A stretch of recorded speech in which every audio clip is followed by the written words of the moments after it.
Amén, hermanos, buenas noches. Es una gran bendición poder estar acá. Bueno, hermanos, vamos a continuar con el estudio del libro de Hechos. Hoy vamos a iniciar un nuevo capítulo. Entonces, por favor, hermanos, si me acompañan al libro de Hechos, capítulo 16, versículo 1 al 5.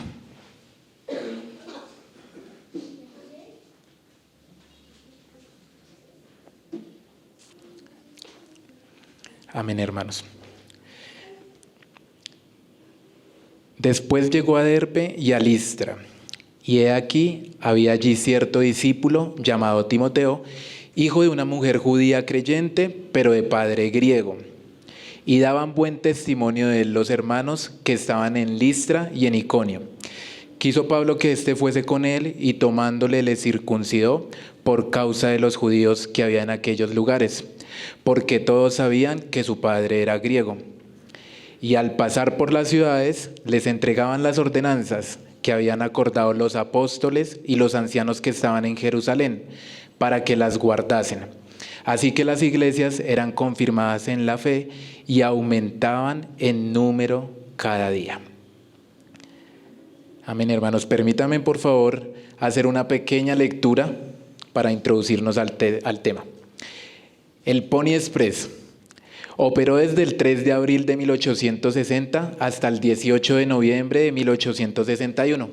Tan solo duró 19 meses. Y esta era una empresa privada de envíos expresos que transportaba el correo desde el estado de Missouri al estado de California, Estados Unidos, por medio de hombres montados en caballos, organizado a modo de relevos a lo largo de 184 estaciones. Ser un jinete del Pony Express no era tarea fácil. Se necesitaba cubrir 160 kilómetros diarios, cabalgando caballos de día y de noche. Se cargaba con un poco más que el correo, además de un revólver y un cuchillo.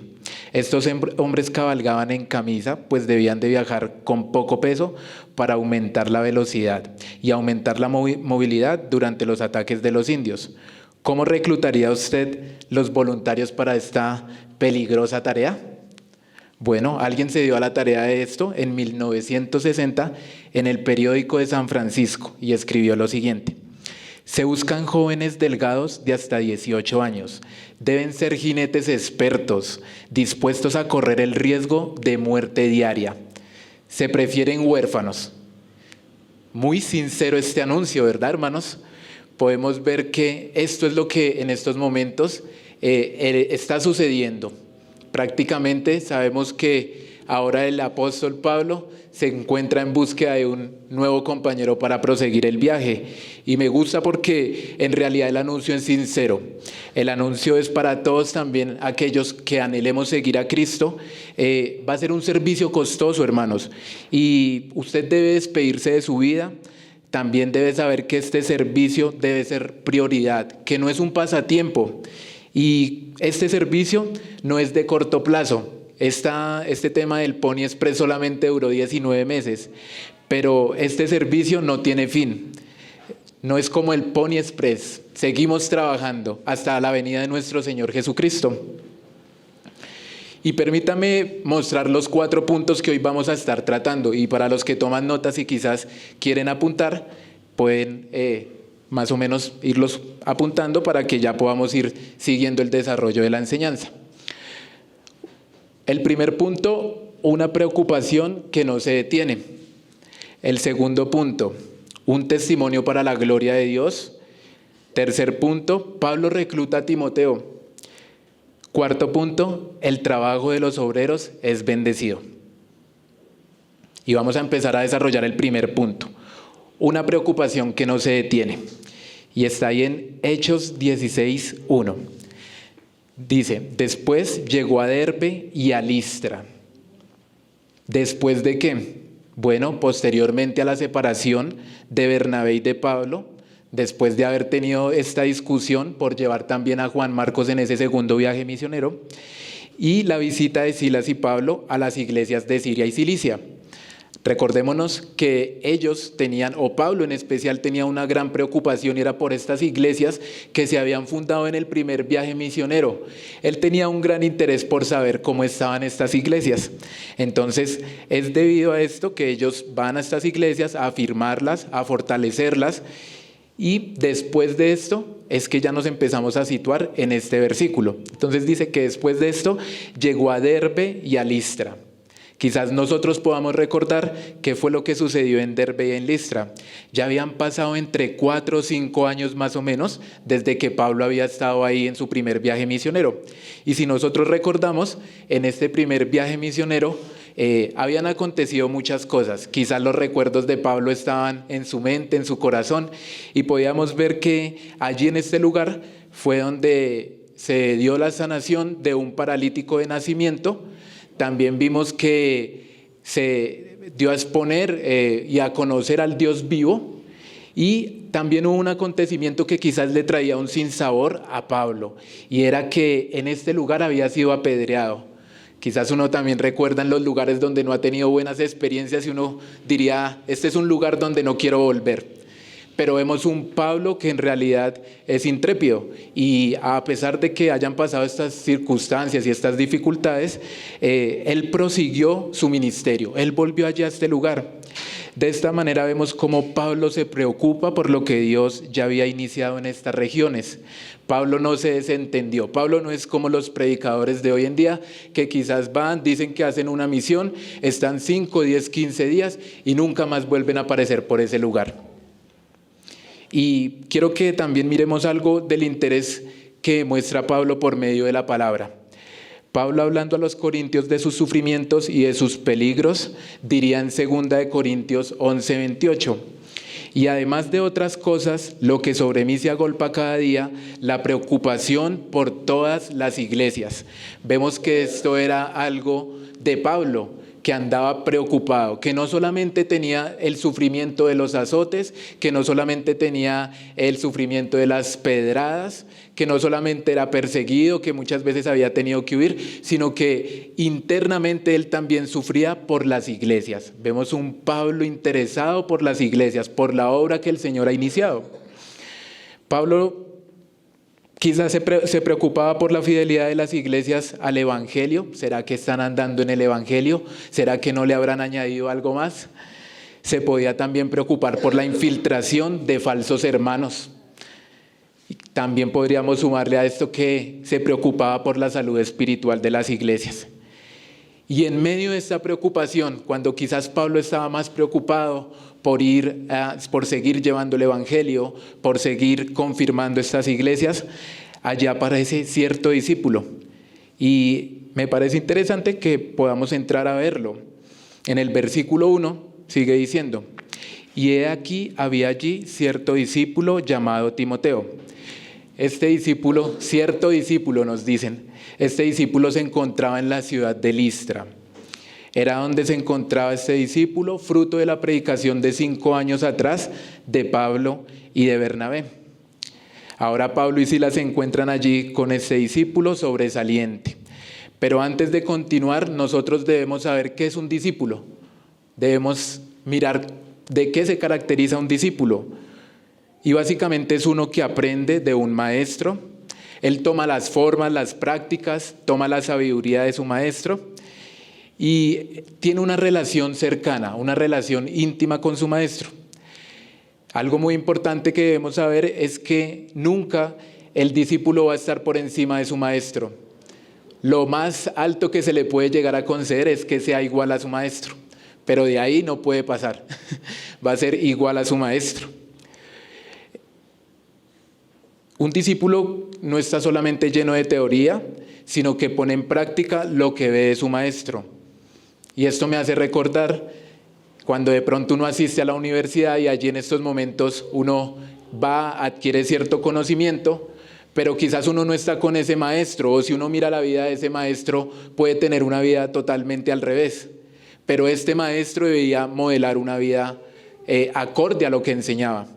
Entonces era de este modo como el discípulo aprendía, no solamente de la teoría, sino de la práctica. No solamente de la práctica, sino también de la vida de este maestro. Y esto también nos lleva a pensar de qué maestro debemos aprender nosotros, ¿no? Timoteo no era solamente un seguidor, Timoteo se dedicaba a conocer a Jesús. Si nosotros queremos conocer a alguien, ¿qué debemos hacer? Bueno, pasar tiempo con esta persona. No los vamos a conocer a la distancia. Muchas veces decimos, tenemos amigos, pero en realidad uno mira solo amigos en Facebook, pero no es nadie íntimo, no es nadie cercano. Entonces se debía tener una cercanía, regularmente viéndolo, escuchándolo, aún leyendo sus escritos. En pocas palabras, si queremos conocer a Jesús, nosotros debemos caminar con Él. Y esto era precisamente lo que estaba haciendo Timoteo. Ya viendo la definición de lo que es un discípulo, vamos a entrar a ver algunas características del discípulo. Y para eso les voy a pedir que por favor me acompañen a Mateo 11, 28 al 30.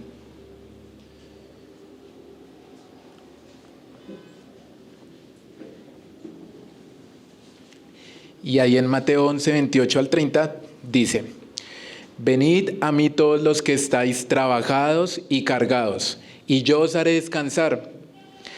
Llevad mi yugo sobre vosotros y aprended de mí, que soy manso y humilde de corazón, y hallaréis descanso para vuestras almas. Porque mi yugo es fácil y ligera mi carga. El discípulo debe responder al llamado. En el 11:28 dice: venid a mí todos los que estáis trabajados y cargados.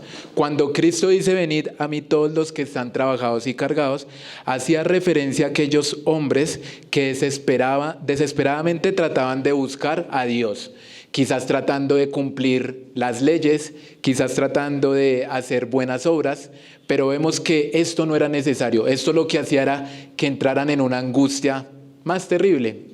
Se estaban desesperanzando prácticamente.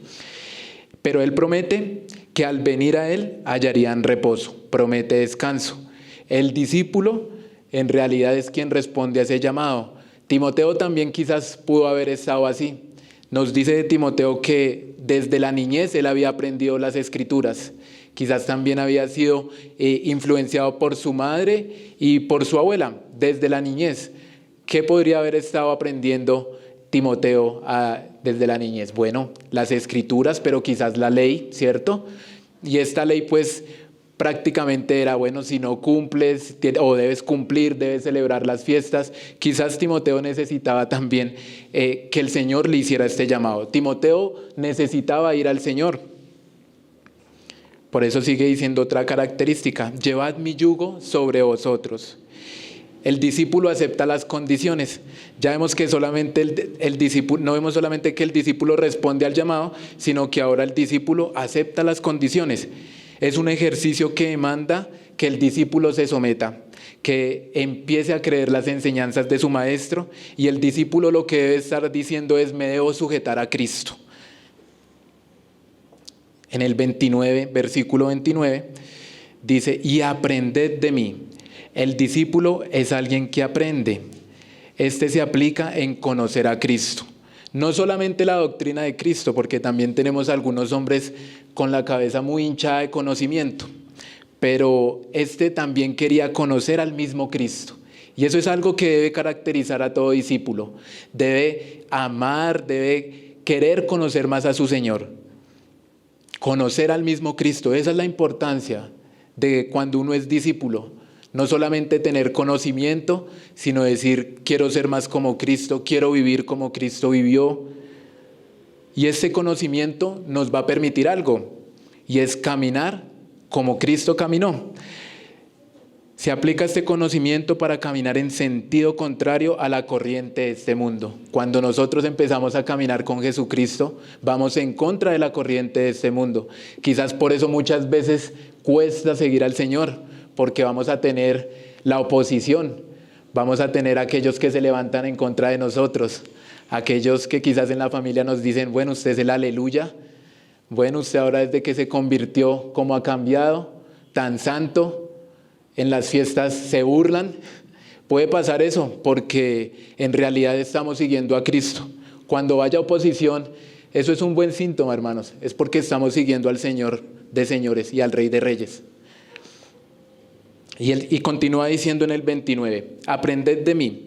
El discípulo es alguien que aprende. Perdón, hermanos, en el 29. Aprended de mí que soy manso y humilde de corazón y hallaréis descanso para vuestras almas.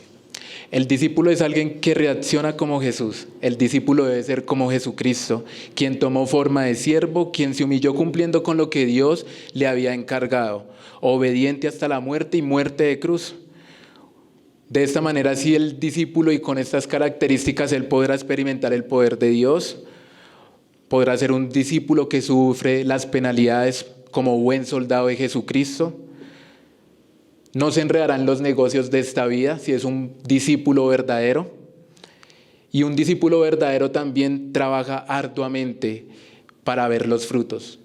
No es un discípulo que dice, yo creo en el Señor, pero simplemente ya el Señor hizo todo y yo me voy a quedar tranquilo. No, el discípulo va siempre a estar trabajando arduamente para el avance del reino del Señor. Ya después de ver pues las características, vamos ahora a ver quién es este Timoteo. Dice que es un discípulo fuera de lo común. Sigamos en el versículo 1 de Hechos 16:1. Hijo de una mujer judía creyente, pero de padre griego. Timoteo era hijo de una mujer llamada Eunice, quien se había convertido al cristianismo muy probablemente en la prédica de Pablo o en la visita de Pablo 5 años atrás. No solamente ella se había convertido, sino que también su madre Loida, es decir, Loida era la abuela de Timoteo. Y vamos a ampliar un poquito más el panorama aquí, hermanos, y vamos a conocer más de la familia de Timoteo. Vamos a ir, por favor, a 1 de Timoteo 1:5.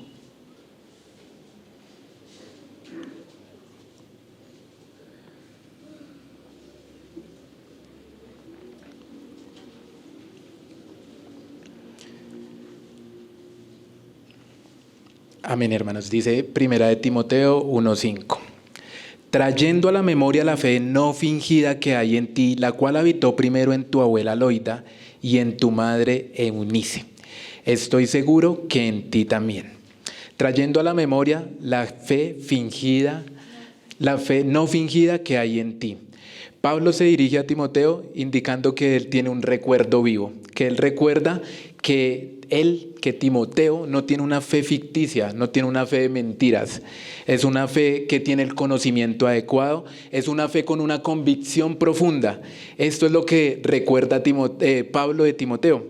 Y sabemos que dice que la cual habitó primero en tu abuela Loida y en tu madre Eunice. La fe primeramente moró ¿en quién? En la abuela y en su madre. Y esto se dio por la predicación de Pablo en su primer viaje misionero.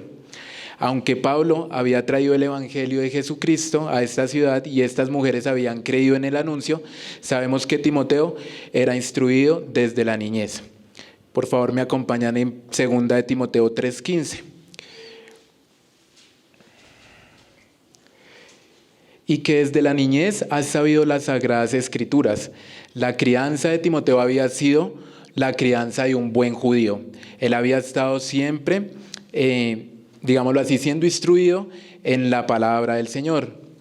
Y vemos que esta palabra aquí, niñez, me causó una gran curiosidad porque cuando uno mira niñez, dice que es un hijo aún no nacido. Entonces vemos que esta labor, ¿desde cuándo empieza? Aún desde cuando tenemos o las mujeres tienen al hijo en el vientre, ¿cierto? Desde aquí empieza como tal esa crianza, desde aquí empieza a instruir. Quizás a Timoteo le cantaban salmos, quizás a Timoteo le leían la palabra, ¿cierto? Desde ese momento. Y aún llevémoslo un poco más atrás, aquellos que quieren ser padres de pronto ya se deben ir preparando, ¿no? Económicamente, se deben ir preparando también, de pronto conociendo cómo deben criar a sus hijos, cuáles deben ser los principios. Algo que estaban haciendo las hermanas era con el libro de la maternidad redimida. Desde ahí muchas quizás no tenían hijos, pero estaban aprendiendo quizás para aconsejar a otras. Entonces vemos cómo es una preparación que aún desde que el niño no haya nacido se debe ya estar pensando en esto. Volvamos al versículo 1 de Hechos 16. Dice, pero de padre griego. Su padre era griego. es decir, que era hijo de un matrimonio mixto, lo que podríamos llamar hoy en día un yugo desigual, ¿cierto? Era un matrimonio que no se reconocía legítimamente por los judíos más estrictos, a tal punto que eran considerados como muertos. O sea, todo judío que se unía con un gentil era considerado como muerto. Tanto así que llegaban a celebrar un funeral y eran considerados como muertos para la familia, después de que se unían en este yugo desigual o con un gentil. Entonces vemos que también Timoteo quizás podría ser menospreciado por esto. Timoteo quizás también podía ser tenido en poco por este matrimonio mixto. Adicional a eso también podemos resaltar que Timoteo era un discípulo joven.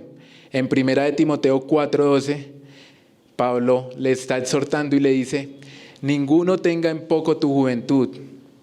Pablo escribe esto posteriormente a Timoteo debido a que este era un hombre joven. En aquella época eran considerados hombres jóvenes aquellos que estaban entre 25 y 40 años más o menos. Entonces vemos que usted, hermano, es joven aún. Entonces vemos que aún a esta edad eran considerados jóvenes. Debido a que Timoteo debía enseñar y advertir a la iglesia, quizás muchos ancianos pensaban que éste venía con presunciones a mandar y a enseñar. Y recordemos que no estamos hablando de un joven cualquiera, estamos hablando de Timoteo, como obrero que tiene la palabra, como obrero que tiene una buena conducta, como un obrero que tiene amor, que tiene fe, que tiene un espíritu de pureza, como un hermano modelo a seguir. No estamos hablando de cualquier joven. Timoteo ya en este momento modelaba para los hermanos, era un ejemplo digno a seguir. Entonces no era cualquier joven, sino era un joven que estaba preparado en la palabra. Ya habíamos visto que desde la niñez había estado siendo enseñado por su madre y por su abuela en las Sagradas Escrituras. Entonces esto también nos deja ver que era un joven bien preparado. Vamos a ir a 2 de Timoteo 1, del 6 al 7. Vamos a estar viajando un poco en los versículos, hermanos, entonces no perdernos.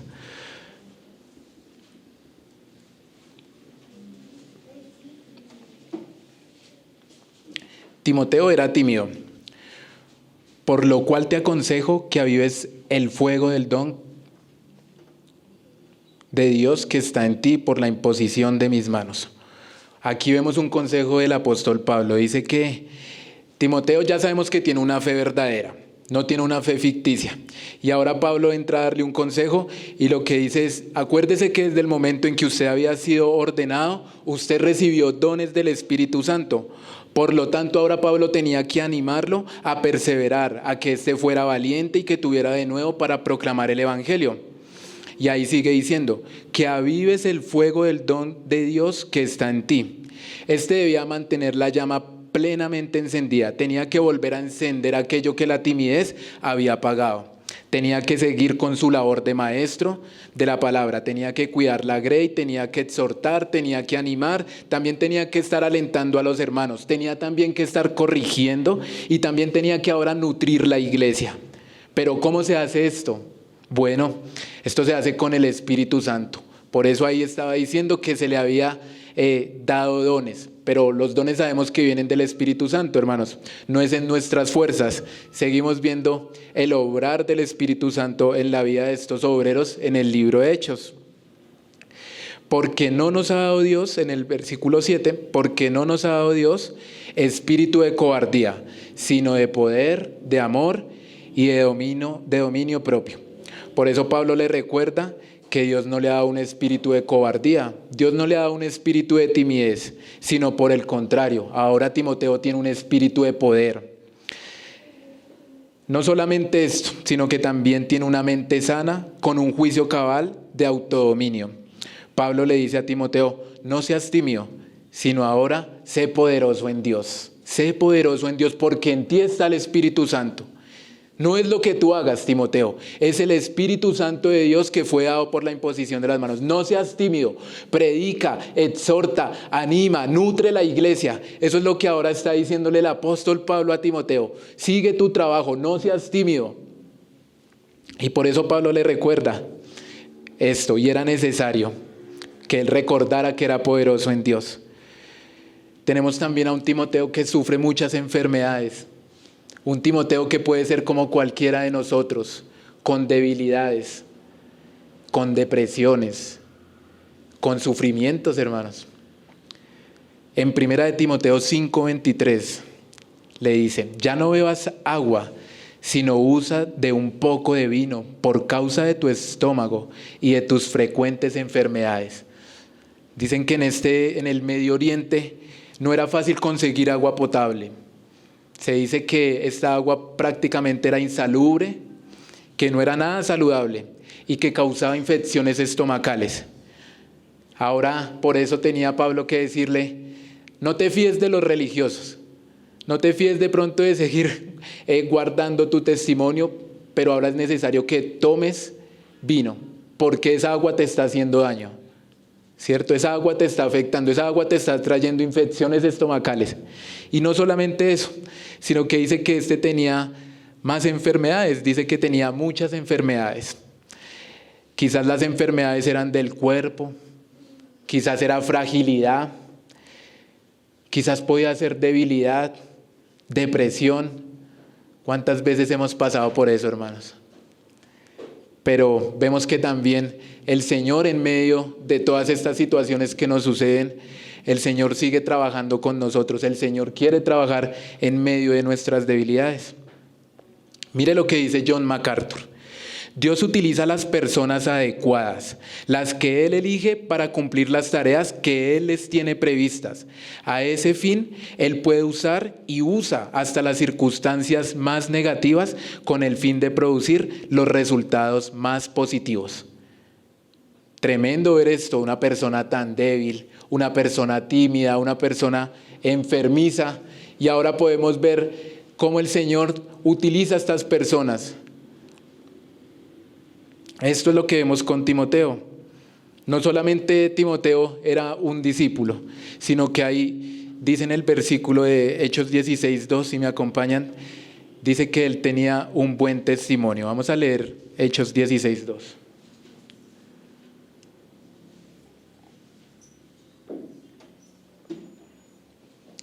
Y daban buen testimonio de él los hermanos que estaban en Listra y en Iconio.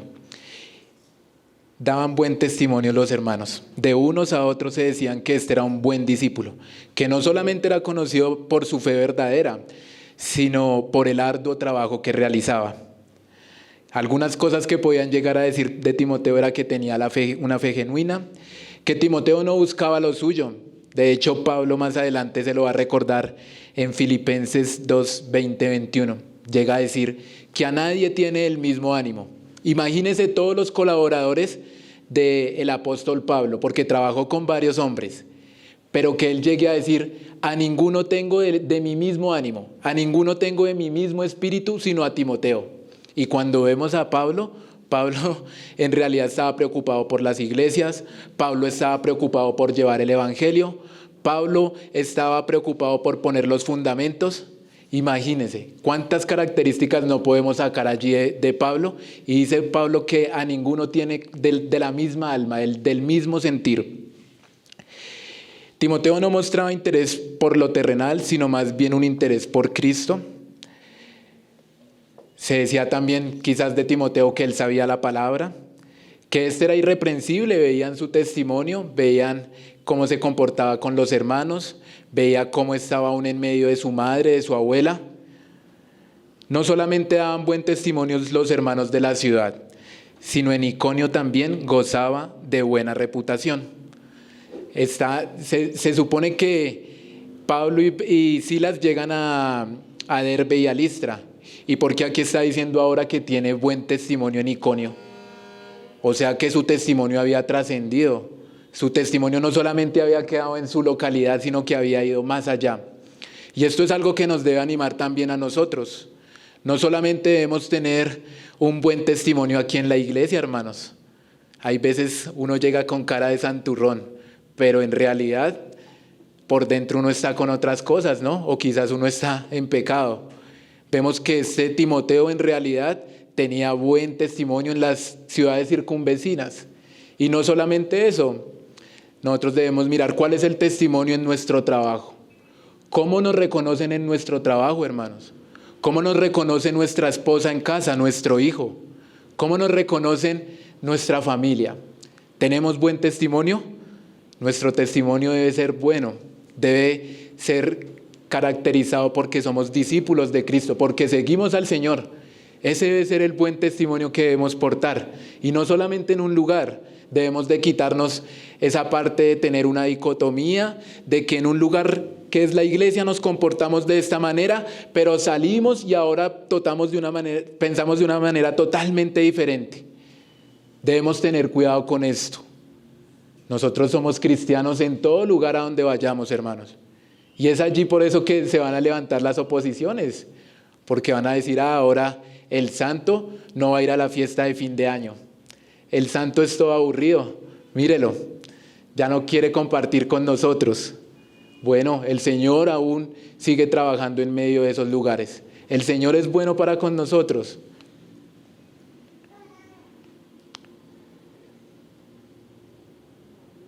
Todo esto Timoteo lo hacía, y todo este trabajo que hacía era con un solo fin. Nuestro testimonio es con un solo fin, hermanos. No es para nosotros quedar muy bien al lugar donde vayamos. Es para darle la gloria a Jesucristo. Es para darle la gloria al Señor. Yo veo a algunos que muchas veces no pecan por cuidar su testimonio. No pecan por cuidar su testimonio. Pero en realidad la manera en que nosotros nos debemos acercar es cómo me estoy comportando. Con lo que estoy haciendo agrado al Señor. ¿Lo hago solamente por cuidar mi persona? ¿Por cuidar mi imagen? ¿O lo hago por agradar al Señor? Es algo que nos debe caracterizar. No por nosotros, hermanos, sino por el Señor. Para que su evangelio corra. Para que su nombre sea glorificado. Para que su palabra no haya estorbo. En el punto 3 que ya vamos desarrollando, que es Pablo recluta a Timoteo. Y vamos a estar leyendo Hechos 16, 3.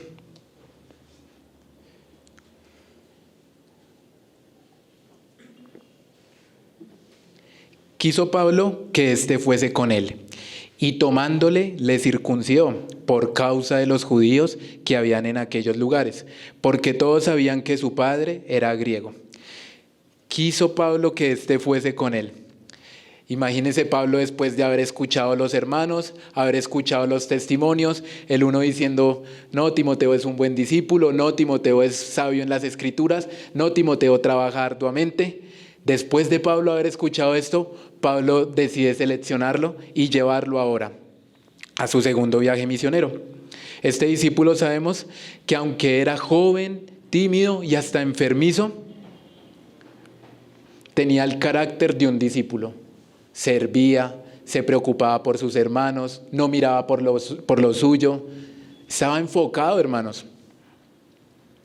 Y debemos dar gracias al Señor también por esto. Porque el Señor no mira la apariencia del hombre. ¿Qué tal donde el Señor hubiera dicho, Timoteo, joven, hasta ahora va a salir de su ciudad? Véalo, también es tímido y enfermizo. Uno podría haber dicho, ¿qué carga es este muchacho para el viaje? ¿Cierto? Y quizás uno ve que el Señor no mira eso, hermanos. El Señor siempre está mirando es lo que hay en el corazón. Y eso es bueno también tenerlo en cuenta. Y me gustaría, porque esto me remolca a los tiempos del rey David. Y vamos a leer en 1 Samuel 16, 7, hermanos.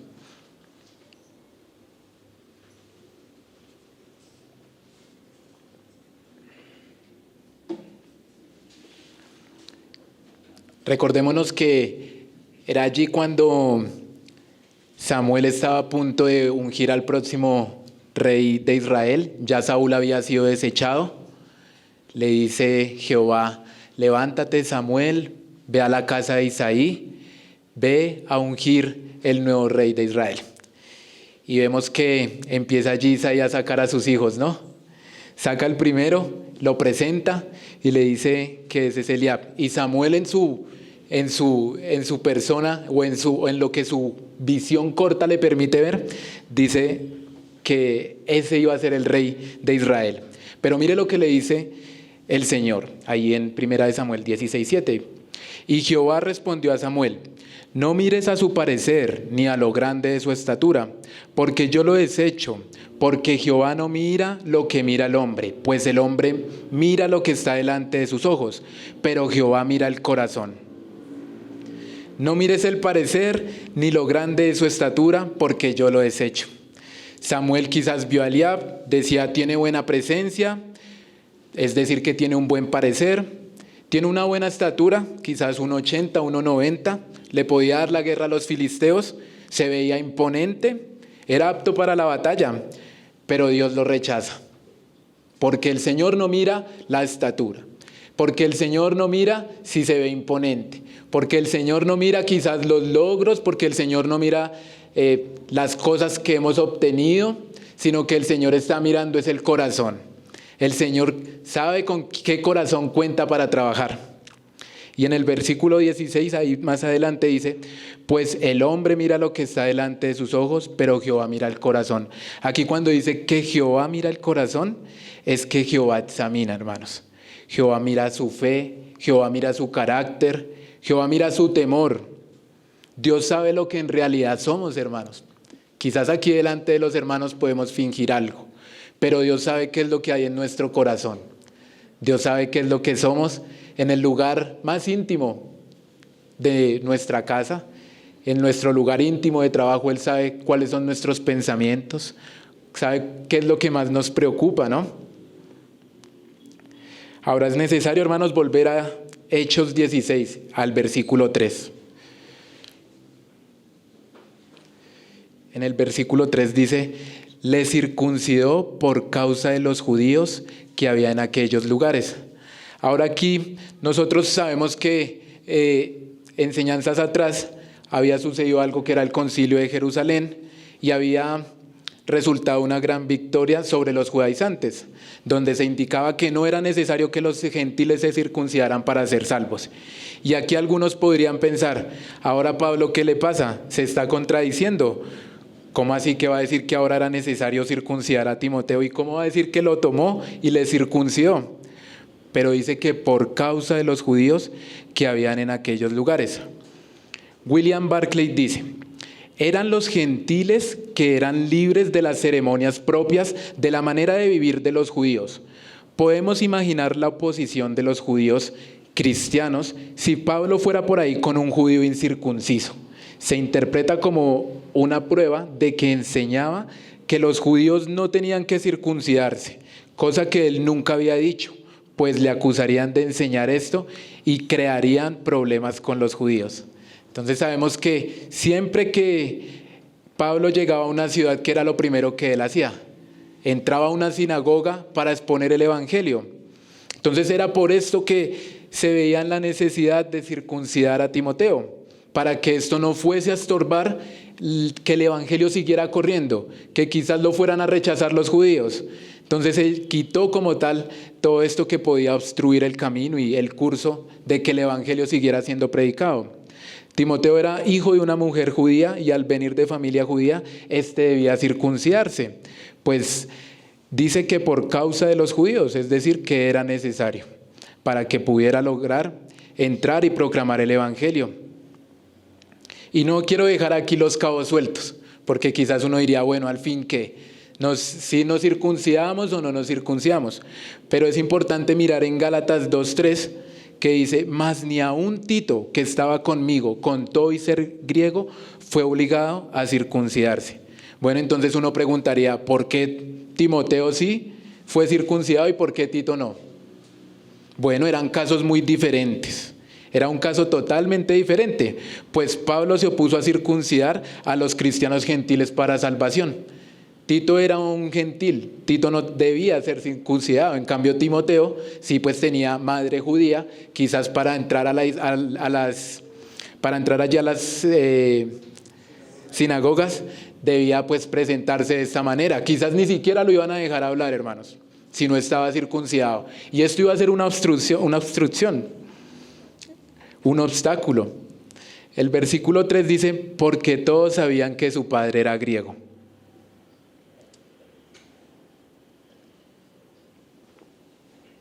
Esta frase indicaba que todos sabían que no era circuncidado. ¿Por qué sabían que no era circuncidado?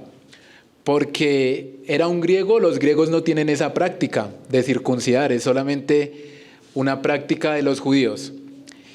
Y también vemos que esta responsabilidad de circuncidar a los hijos, se dice que también muy probablemente era algo que estaba bajo la responsabilidad del padre. Entonces, si su padre era griego, pues muy probablemente no lo iba a hacer. En este caso, Timoteo quitó el prepucio y ese prepucio debía ser cortado con el único fin de avanzar a los judíos. Pues en últimas, la circuncisión no es lo que importa, sino la fe en Jesucristo para salvación. Eso es lo que verdaderamente importa. Quizás todas estas cosas son de molde externo, pero en realidad lo único que importa para que nosotros podamos ser salvos es el Señor Jesucristo. Es por su gracia que podemos llegar a ser salvos. Es necesario cortar todo aquello que está en contra de la voluntad de Dios. Todo aquello que Dios aborrece es lo mismo que nosotros debemos aborrecer. ¿Para qué? Para que el evangelio siga corriendo. Quizás debemos cortar con la incredulidad que no nos permite ver las cosas grandes que Dios quiere hacer con nosotros como iglesia. O por otro lado, la indiferencia y el poco desinterés por nuestros hermanos y por la iglesia. Recordemos que un discípulo de Cristo no mira lo propio. Recordemos también que un discípulo no es un enemigo de la cruz, cuyo Dios es su propio vientre y solo piensa en lo terrenal. Este Timoteo estaba pensando en el fortalecimiento y en la extensión del evangelio. Otra cosa que debemos cortar quizás podría ser el pecado. ¿Qué es a lo que tenemos que darle tijera? ¿Qué es lo que está carcomiendo nuestras entrañas? ¿Qué te duele dejar? ¿Qué es lo que te duele dejar por el gran amor que sientes hacia ti? Por lo general seguimos pecando porque nos amamos bastante, porque queremos seguir satisfaciéndonos, porque queremos seguir en nuestros deleites. Solamente que si seguimos en nuestros deleites, esto no va a permitir que el reino del Señor avance y nosotros también nos vamos a quedar estancados. Dice que aquel que confiesa sus pecados prospera, ¿cierto? Pero aquel que los encubre, ahí queda, hermanos. Ahí queda postrado. Ahí queda. Vemos ese amor ciertamente de Timoteo, a pesar de que esto le debió haber causado dolor. Pero este lo hizo por amor al Señor, por amor a la iglesia, por amor al evangelio. Me recuerda las palabras de Juan el Bautista que decía allí en Juan 3:30, que era necesario menguar, que Él menguara para que Cristo creciera. Y hay una canción que me recuerda cuando vi este versículo, y es del cantante Jaime Muriel, que decía: yo quiero más de ti y habitar en tu presencia. Menguar para que crezcas tú, y cada día seré más como tú. Quebranta mi corazón, quebranta mi vida. Te entrego mi voluntad a ti. Todo lo que soy, Señor, todo cuanto tengo es tuyo. Yo quiero menguar para que crezcas tú. ¿Sí se acuerdan de esa alabanza, hermanos? Es de las alabanzas ahí, vieja guardia. Y me gusta verlas porque uno empieza a ver los comentarios que están ahí en esas alabanzas, ¿no? Y muchos dicen: ay, recuerdo que estas alabanzas me las ponía mi mamá. Recuerdo que estas alabanzas me las ponía mi abuelita. Y es precisamente eso, como nuestro testimonio, como el testimonio de una madre, de una abuela, puede seguir impactando vidas. Por medio de esos comentarios yo podía verlo y yo decía: qué precioso. Y me gustaría también citar a un misionero, hermanos. Un misionero que también se caracterizó por su abnegación y por su humildad.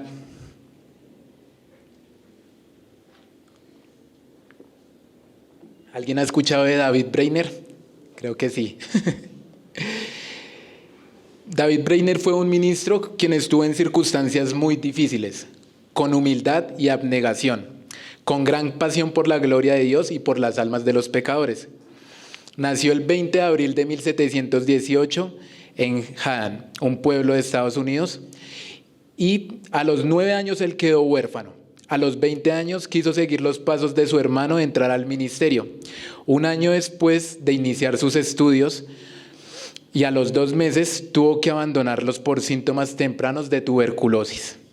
En 1972 le propusieron que sirviera como misionero entre las tribus indígenas americanas, pero el cuerpo de David Brainerd era débil y se hundía en la enfermedad, se hundía en los sentimientos de duda y en los sentimientos de insuficiencia. Sufría depresiones constantes a causa de la soledad, el cual tuvo que soportar toda su vida.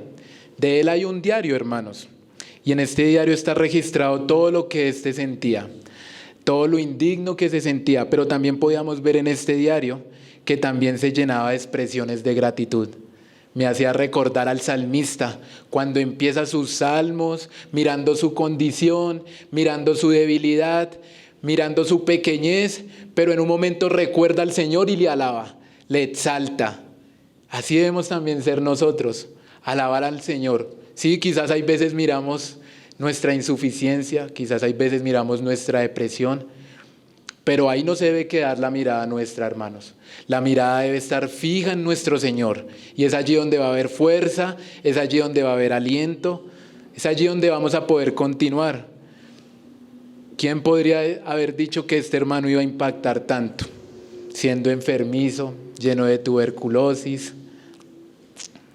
La salud de David Brainerd comenzó a complicarse con los rigores de su ministerio itinerante, acelerando el avance de la tuberculosis. El día 10 de octubre de 1747, a los 29 años murió.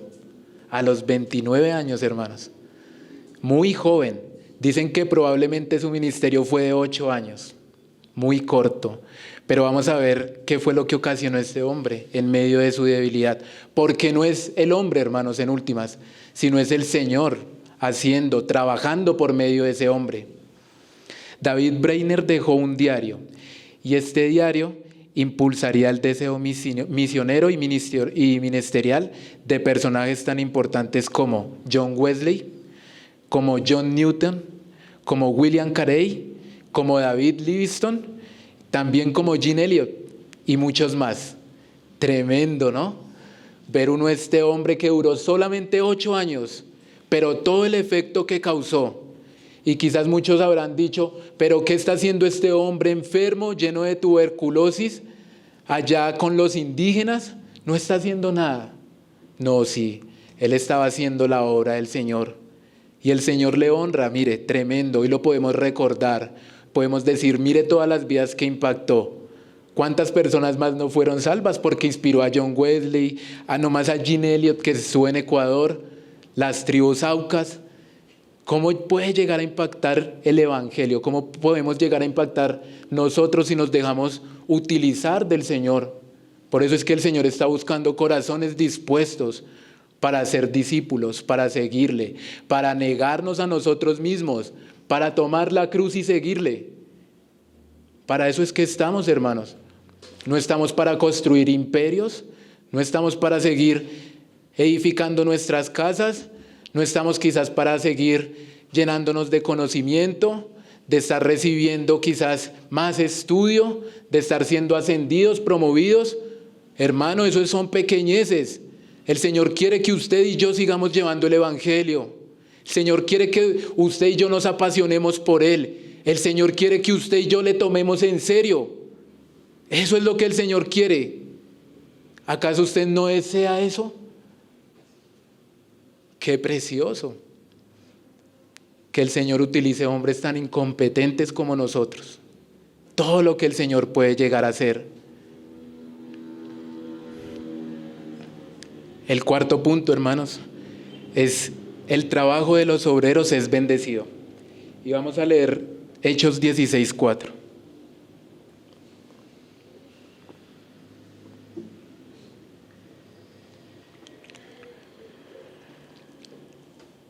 Afirmando las iglesias plantadas, y al pasar por las ciudades les entregaban las ordenanzas que habían acordado los apóstoles y los ancianos que estaban en Jerusalén para que las guardasen. Entonces ya vemos que se ha reclutado al discípulo, ya tenemos un nuevo miembro en el equipo, ya se pudo llenar la vacante y ahora pueden seguir con la obra del Señor. Ahora sí están completos. Ahora sí están listos para seguir trabajando. Y no se presenta el Evangelio de cualquier manera, sino que se debe presentar el Evangelio de la manera correcta. En las próximas ciudades de la región de Galicia, entregaban las ordenanzas que habían acordado los apóstoles y los ancianos que estaban en Jerusalén para que las guardasen. Estos estaban trayendo una verdad que libertaba, una verdad que afirmaba el concilio de Jerusalén. Entonces, ¿cuáles eran esas verdades que libertaban? Pues que la salvación era totalmente por gracia. Y no solamente esto, sino que a los nuevos creyentes no se les iba a impedir más la comunión con los hermanos judíos. Vemos cómo el Señor ahora empieza a aclarar, a poner los fundamentos y también a decir, venga, no es bueno que usted al nuevo hermano lo esté rechazando porque quizás no va acorde con sus prácticas, pero también había dejado ciertas restricciones que veíamos las semanas pasadas, ¿no? Nada podía impedir esta comunión con los hermanos judíos. De este modo, era así como se hacían conocer las regulaciones para los gentiles y la salvación por gracia. Esto era lo que debían guardar y enseñar. Y en Hechos 16:5 dice, así que las iglesias eran confirmadas en la fe y aumentaban en número cada día. Estas iglesias llegarían a ser sólidas. Estas iglesias llegarían a tener la convicción de que Cristo era su Salvador. Eran confirmadas por la exposición del Evangelio. También nos dice ahí mismo en el 5, y aumentaba el número cada día. Ahora vemos que no solamente fueron afirmadas las iglesias, sino que éstas crecían en número de miembros cada día. Quizás les preguntaban en la iglesia de Cilicia, bueno, ¿ustedes cuántos se reúnen? No, empezamos 100 y ahora somos 300. Después decían en Listra, ¿ustedes cuántos son? No, éramos 200, ahora somos 500. Podemos ver cómo se seguían añadiendo los hermanos. Podíamos ver cómo el Señor estaba bendiciendo el trabajo de este equipo de obreros. Qué bueno lo que hace la unidad, hermanos. Por eso es que nosotros debemos siempre estar unidos, trabajando. Hay una canción que dice que trabajemos hombro a hombro, ¿no? Que edifiquemos la iglesia del Señor hombro a hombro. He venido entendiendo, hermanos, que en algún momento yo soñaba con ir a las misiones. Y hubo un hermano serio que me dijo, hermano, la misión es aquí en Ciudad Bolívar. Es aquí donde usted debe empezar siendo obrero. Es aquí donde usted debe empezar. Y esto cambió mi vida, hermanos. Lo hacía sin desinterés, lo hacía sin pensar llegar muy lejos. Empecé en mi iglesia local, hermanos. Y esto ha sido de gran bendición. Podemos ver cómo este trabajo fue bendecido. Surgen más iglesias, crece la membresía, pero también surgen nuevas necesidades. Pero también gloria a Dios por las necesidades, porque para estas se requieren más obreros. Vemos la gracia de Dios en los obreros para la edificación de la iglesia.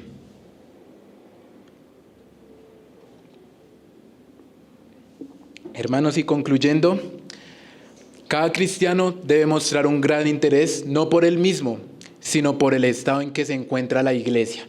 Esta es la marca de un verdadero discípulo, aquel que se preocupa por el estado de la iglesia. Y una manera en la que como cristianos podemos aportar a la obra de Dios es siendo verdaderos discípulos. Un verdadero discípulo trabaja en pro de la extensión del reino de los cielos. Un verdadero discípulo quita la mirada de sí mismo y la pone en lo que es de Jesucristo. Un verdadero discípulo se despoja de todo aquello que le impide terminar la carrera correctamente. ¿Qué nos obstruye para correr? ¿Qué es lo que nos obstruye para seguir edificando la iglesia, hermanos? Es la iglesia del Señor Jesucristo. No es nuestra, es la iglesia del Señor Jesucristo.